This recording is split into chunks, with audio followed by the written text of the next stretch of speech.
नमस्कार साथियों, मैं देवेश शर्मा आप सभी का अखिल भारतीय बीएड संघ के यूट्यूब चैनल पर हार्दिक स्वागत करता हूं। साथियों, सुप्रीम कोर्ट से बहुत बड़ी अपडेट है बीएड के लिए, जो अपनी रेवू पिटीशन 38-315 और बीएड वेलफेयर एसोसिएशन के नाम से, शिखर पटेल के नाम से दोनों जो रेवू पिटीशन लगी हुई थी, उन पर 25 जुलाई को सुनवाई होने वाली है। जस्टिस सुधांशु धूलिया की बेंच में जो लंच होता है उसमें सुनवाई होगी जस्टिस सुधांशु धूलिया, और बेलायम त्रिवेदी की बेंच में उसकी सुनवाई होनी है। सुनवाई लंच के टाइम होगी। सुनवाई ओपन कोर्ट में ना होकर क्लोज कोर्ट में, चैम्बर में सुनवाई होगी।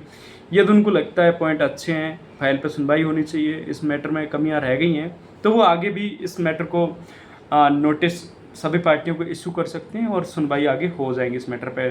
जजमेंट पे क्या परिवर्तन करना है, क्या 1823 वालों को लाभ देना चाहिए, इन तमाम मुद्दों पे वो अपना मत रखेंगे। और उनको लगता है कि रियलिटी में इनके साथ अन्याय हुआ है, क्या हुआ है, तो वो सुनवाई के लिए आगे इस प्रोसेस को आगे बढ़ाएंगे। जस्टिस इसमें कोई भी सीनियर एडवोकेट की या कई अन्य एडवोकेट की आवश्यकता नहीं होती है। आप इस उसमें हो कि एडवोकेट इसमें सीनियर पैरवी करेगा कि नहीं करेगा, इसमें कोई एडवोकेट पैरवी नहीं करेगा। ये क्लोज बेंच में सुनवाई होगी, दोनों जस्टिस बैठेंगे और फाइलें हैं दोनों, जो मेरे नाम से देवेश शर्मा 38-315 और शिखर पटेल के नाम से बीएड वेलफेयर एसोसिएशन, तो दोनों पे वो फाइल को देखेंगे ओपन करके, और उनको लगता है कि सुनवाई करनी चाहिए, इस पर आगे इस मैटर को बढ़ाना चाहिए तो बढ़ाएंगे। और इसके बाद यदि वो रिजेक्ट करती है तो इनको आगे दोनों फाइलों को क्वेरेटिव पे भी बढ़ा सकते हैं। लास्ट ऑप्शन भारतीय जो संविधान है उसमें न्याय का लास्ट ऑप्शन रेवू के बाद में क्वेरेटिव पिटीशन है। उसमें इन दोनों जस्टिस के अलावा सीजीआई हैं, चीफ जस्टिस ऑफ इंडिया, वो इस मामले को सुनते हैं। और कई सारे साथी बोल रहे थे ये मैटर क्लोज हो गया है, फलान हो गया है, तो मैं आपको बोल रहा था भारतीय न्यायपालिका है, इतने केस पेंडिंग है, समय तो लगता है। बहुत बड़ी कमी है भारतीय जुडिशरी में कि टाइम बहुत लगता है यहाँ न्याय के लिए। तो जो भी साथी इस केस से जुड़े हुए हैं सबको ये मैटर पता है पूरा, तो 25 का इंतज़ार करिए। फिर मेरे साथी से कई से बात हुई थी जो बीएड वेलफेयर एसोसिएशन के थे, अनुज सिंह, वो बोल रहे थे कि अब यहाँ से आगे मैं तो इस केस को नहीं देखूँगा। तो देखते हैं आगे क्या होता है। मैं तो यही प्रार्थना करूँगा भगवान से कि केस एक्सेप्ट हो जाए और इस पर दोबारा ओपन कोर्ट में सुनवाई हो, और जो भी जिन्होंने 18 से 23 बीएड किया है और जिन भी भर्तियों का नोटिफिकेशन आया हुआ है उनको न्याय मिले, क्योंकि वो युवा बहुत परेशान है। मेरी बात होती है, कई की उम्र लास्ट थी, कई का कुछ हो गया, कई 3-3 पंजाब में 3-4 भर्तियाँ अटकी पड़ी हैं। तो कभी साथी अब क्या करें, बहुत बड़ी सरकार की गलती है इसमें, जो भारतीय वर्तमान सरकार है, केंद्र सरकार की बहुत बड़ी गलती है इसमें, क्योंकि उन्होंने सही ढंग से पक्ष नहीं रखा एनसीटी ने। और कहीं ना कहीं दो जिन्होंने 18 से 23 के बाद बीएड किया है उनके साथ अन्याय हुआ है।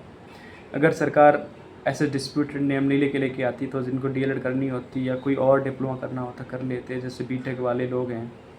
तो अन्याय हुआ है उनके साथ में, भले ही संविधान की तरफ से जो जुडिशरी उनको न्याय की तरफ से ना देख रही हो, न्याय की तरफ से देख रही हो, लेकिन उनके साथ अन्याय हुआ है, ये मुझे पता है किस तरीके से सामाजिक बैकग्राउंड है। तो किसी भी कानून को या किसी भी नियम को रद्द करने से, लागू करने से पहले सरकारों का काम है उसके सामाजिक पहलू देखने चाहिए। क्या सामाजिक पहलू है, मैं आज देखता हूँ इतने सारे युवा, मेरी बहनें परेशान हैं, डिप्रेशन में, कोई सोचता नहीं, मैं खुद परेशान इतना हो जाता हूँ उनकी बातें सुन के। सच में ये बहुत बड़ा अन्याय हुआ इनके साथ में। सरकार का, इस सरकार को इसका जवाब देना पड़ेगा, और आने वाले चुनावों में हम चुप नहीं बैठने वाले हैं। इसका जवाब हम भारतीय जो वर्तमान केंद्र सरकार है भाजपा, उससे लेके रहेंगे। और हमें ईश्वर पर विश्वास है कि आपके साथ ज़रूर न्याय होगा, और 18 से 23 वालों के मत जो भी जिन्होंने बीएड किया उनको ज़रूर न्याय मिलेगा, और जिनकी भर्तियाँ ऑनगोइंग प्रोसेस में हैं उनको ज़रूर न्याय मिलेगा। पंजाब हो, राजस्थान हो, किसी भी स्टेट से हो, केबीएस हो, उनके साथ ज़रूर न्याय होगा।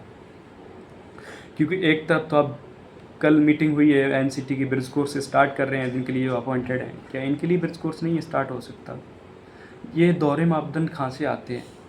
क्या ये एक मापदंड नहीं हो सकता था? जिन्होंने 23 तक बीएड किया है इन सभी को लाभ देंगे, आगे से जो भी है उसमें लाभ नहीं देंगे, लेकिन इन बच्चों को लाभ ज़रूर दिया जाएगा। तो जिनको आगे से पता रहेगा तो खुद बीएड नहीं करेगा।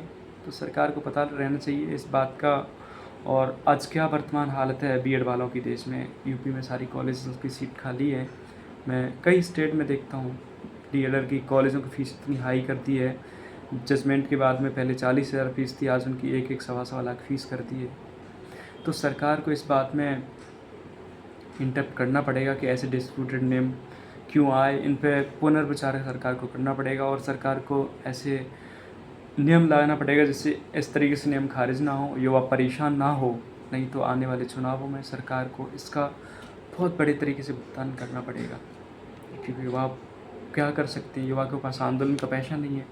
युवा ना तो आंदोलन कर सकते, पुलिस है उनके पास, राज्य की पुलिस बहुत बड़ी दबा देती है, कोई भी आंदोलन, शांतिपूर्वक आंदोलनों को भी दबा देती है। युवा जाते नहीं डर की वजह से। तो अपना ताकत वोट है, फिर अंतिम वोट अपने पास हथियार रहेगा। देखते हैं, भगवान के भरोसे हैं, भगवान करेगा 25 तारीख को अच्छा करेगा। मेरी तो यही आशा है कि 25 तारीख को दोनों जो रिव्यू पिटीशन है एक्सेप्ट हो जाएंगी और सुनवाई होगी दोबारा से। जो 18 से 23 मत बीएड उनको ज़रूर लाभ मिलेगा, क्योंकि सभी ने अपनी मेहनत, परिवार की मेहनत करके, मेहनत के पैसे से बीएड किया है, तो उसका परिणाम ज़रूर आपको मिलेगा।